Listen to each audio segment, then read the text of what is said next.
Hello everybody, GameFreak9917 here, and I'm back today with more Forza Horizon 2 on the Xbox One. I'm bringing you another car review, and today I'm going to be reviewing the 2015 Jaguar F-Type R-Coupe. Now, I'm just going to be calling it the Jaguar F-Type throughout this whole video because saying Jaguar F-Type R-Coupe is a little bit of a mouthful. But anyway, the Jaguar F-Type features a 5-liter V8. Now, I'm not sure if there's any sort of aspiration on it. If there is, I'm going to be guessing that it's going to be supercharged, because I know that the other Jaguar, I think it's the XKR, yeah, the XKRS, this features a supercharged engine. But this one, the F-Type, I'm not entirely sure if this features any sort of aspiration or if it's just naturally aspirated. But either way, it's capable of producing 550 horsepower and 502 foot-pound torque, which is quite a bit actually.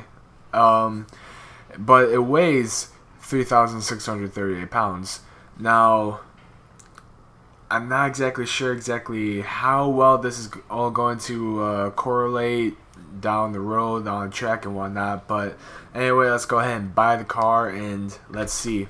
Car a little bit pricey, I guess, for a rear-wheel drive sort of sporty kind of car, you know, 100 grand.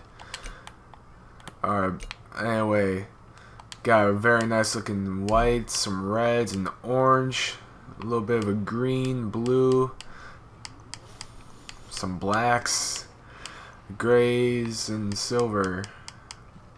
Now, there's not a whole lot of colors that really speak out to me except for the white. The white looks very good on this car. This whole car in general just looks very good. I really do enjoy the look of this car. And I actually have seen one of these in real life, but I didn't see the exact same version as this. I saw a convertible version, but it's for sale at a Chevrolet dealership near where I live, and it's a very nice looking car in real life as well. Oh, and of course it's raining.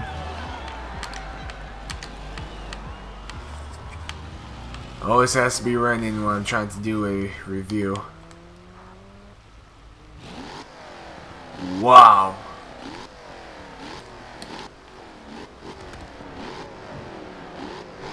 Now that is a dirty sounding V8, my god.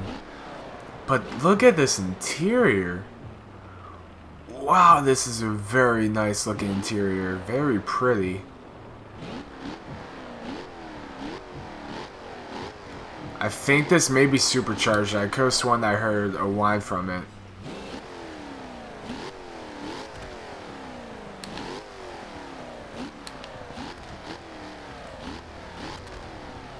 Very nice sounding exhaust. A little bit of wheel spin in second gear.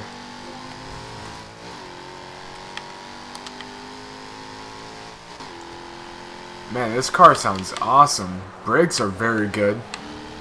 Although I'm not exactly sure how fast I was going. Ooh, a little bit of understeer turned into oversteer there as I was trying to make up for it.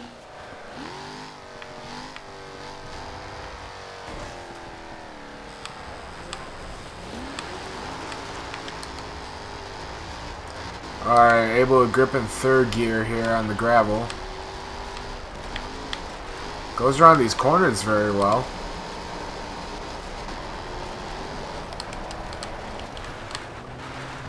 Again, very good brakes. Really like to see that.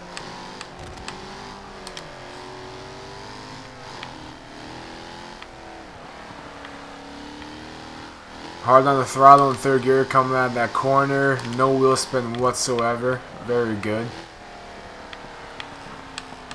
This car does seem to favor a little bit more towards understeer feels. I'm not exactly sure why.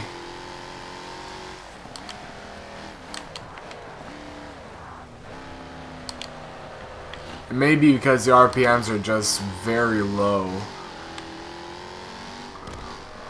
No, it's definitely favoring towards understeer here. When I try to make up for it, it kicks the back end out.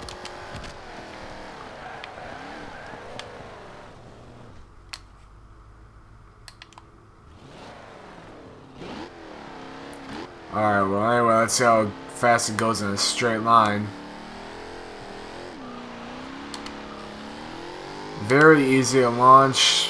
Wheel spin in second gear, but grips quickly in third.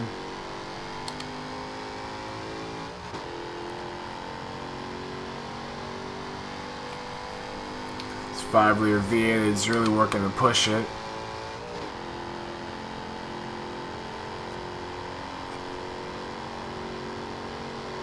And a 167 or a 177.97 across the line. Let me write that down real quick. 177.97 across the line. And that's not too bad, I guess. The 2015 Dodge Charger R2, which is, they're roughly about the closest vehicles that we could get right now. That day 177.07.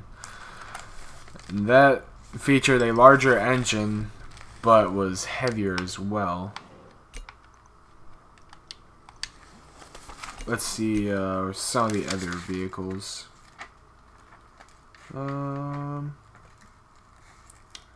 Well, we could compare it to the 2015 Mustang GT because that features a 5-liter V8 as well, but that was naturally aspirated. That did a 159.18. So the Jaguar F-Type was actually fairly quick across the line. I wasn't really expecting like 200s range or whatnot. That would be a little bit ridiculous. Ooh, we have the Ferrari Enzo engine swap now. Not going to be calling it the McLaren F1 engine now. That is going to be insane in this car. And in a drivetrain swap, all-wheel drive, not interested. And no aspiration conversion. Can't throw any turbos on it. It's a shame. I love me some turbos, man. Alright, so a 0.9 lateral G stock. That may be why it was doing a little bit more understeer than oversteer. Hopefully we'll be able to fix that by upgrading the tires and the anti-roll bars and whatnot. So a lot of these upgrades aren't giving us insane amounts of horsepower boosts. You know, it's nothing around like 20s or whatnot. It's more just around like the 10, 15s kind of range. Ooh, 156 horsepower boost from the supercharger. That's pretty good.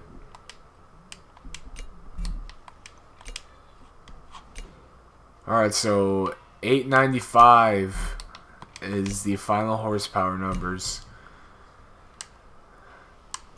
And 715 torques as well.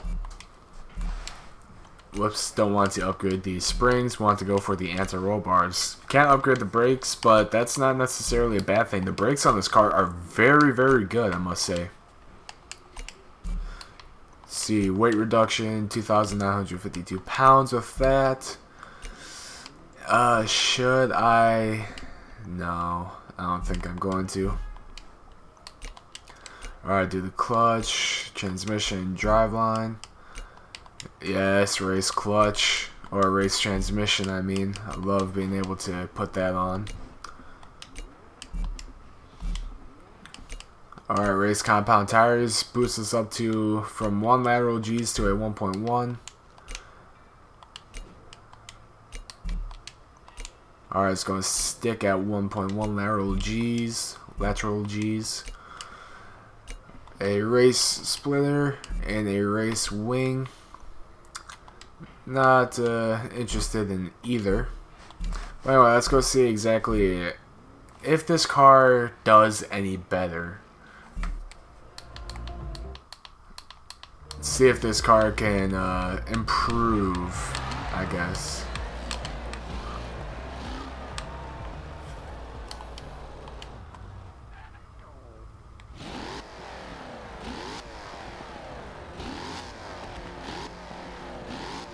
man, this car is going to be right behind the the Lamborghini Huracan for the best sounding exhaust, in my opinion. God, this thing is a monster. Oh yeah, you can easily hear that supercharger now.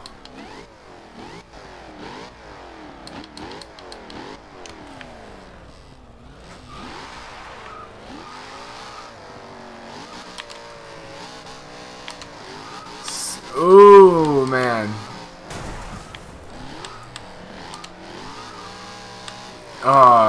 Wheel spin in third gear. I did not like that.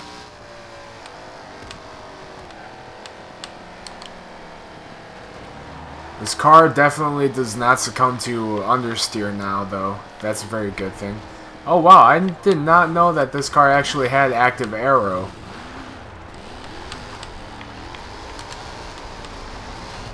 Oh, man. Third gear. The back end kicked out for me. I didn't even hit the joystick whatsoever, and the back end just kicked out for me there.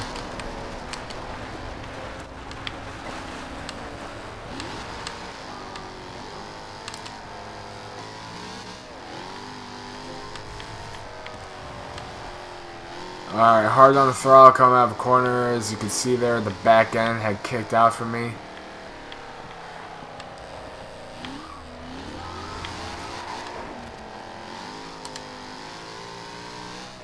Alright, nothing but grip in fourth gear, which is pretty good. But you basically have to half throttle it, really. But even then, half throttling it, I can still feel the wheels start to lose grip in third gear even, which is very disappointing, to be honest.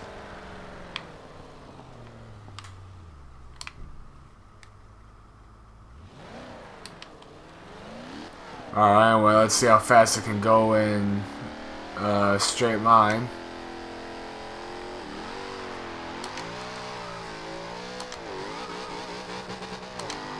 Second gear is very short, which is supposed to help improve grip, but it's not really helping that in this car. Alright, so it looks like we're going to be able to break 220s. Maybe it's slowing. Ooh, just barely. A 220.57 across the line. Stop. Oh, wow, that was... Ooh. Alright, let me write this down real quick. 220.57. But man, that was full on brake, e-brake, and clutch. Wow, this car was not stopping. But anyway, my overall thoughts on this car. It's a very pretty car. It sounds very nice. It's a car where if you want to fully upgrade it, throw the all-wheel drive swap on it. There's no way that you can successfully make this car perform on the track unless if you're that good of a driver. Which me, to be honest, I'm not. But I'm decent though. I can hold my own on the track. You know, I've done some online stuff and I've taken like drag racing. I've taken my Fox Body drag racing Mustang and I've beaten people in like GTRs and whatnot in a circuit race or a sprint race. You know, I'm not saying like it's because I'm that good of a racer. They may have just been not having the greatest time controlling the cars and whatnot, but you know, that was me. So I consider myself to be a decent racer at the best, but if you can somehow control this car, fully upgraded, rear-wheel drive, hey, kudos to you, man. That is impressive, because this car, I would not be able to do that at all on the track. The only way I could get this car fully upgraded to be controlled on a track is with the all-wheel drive swap. But this car could make a good drift car, actually. You know, I'm not saying that just be funny because it spins that much, but it can be a pretty good drift car. You know, I'm able to get that back end out really quickly or really easily and hold lines very easily as well. And this is with full race tires on as well. You know, race compound and full width. But as a track car, this car, for me, this car is going to get a 4 out of 5. And it's such a huge letdown for me, to be honest. I was expecting this car to be pretty damn impressive on the track, but stock and fully upgraded, it just didn't really do it. You know, stock, like I said before, it seemed to have favored more towards understeer, but when you tried to compensate for that, the back end would kick out from you. It doesn't handle the turns good enough, really. But this car, if you can make it work for you, this car is going to be a treat. Which, what I might do to make this car sort of work for me as a track car, I'm probably going to do the engine swap as well as the drivetrain swap. Because this car is going to be a rocket.